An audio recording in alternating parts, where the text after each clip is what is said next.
শাহজালাল ইসলামী bank পিএলসির অর্ধবার্ষিক ব্যবসায়িক সম্মেলন 2025 অনুষ্ঠিত হয়েছে।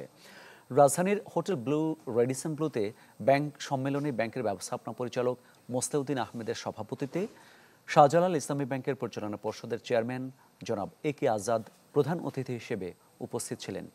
এতে চলতি বছরের 6 মাসের সার্বিক ব্যবসায়িক তথ্যচিত্র উপস্থাপন করা হয়। আলোচনা হয় ব্যবসায়িক লক্ষ্যমাত্রা মূল্যায়ন ও ব্যাংকের সার্বিক অগ্রগতির বিষয়ে। উপস্থিত ছিলেন ব্যাংকের কর্পোরেট প্রধান কার্যালয়ের বিভিন্ন বিভাগের প্রধানরা। এছাড়া সকল শাখা ও উপশাখার ব্যবস্থাপকরাও ছিলেন এই সম্মেলনে।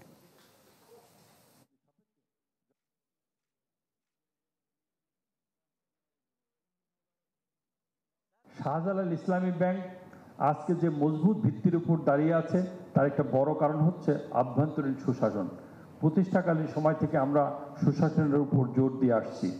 ব্যাংকের আভ্যন্তরীণ ইনস্ট্রাকশন সার্কুলার, বাংলাদেশ ব্যাংক অন্যান্য রেগুলেটরি বডিগুলোর যাবতীয় ইনস্ট্রাকশন সার্কুলারের যথাযথ পরিপালন নিশ্চিত করতে হবে। ইন্টারনাল এবং এক্সটার্নাল অডিট অবজারভেশন যথাযথ পরিপালন করতে হবে।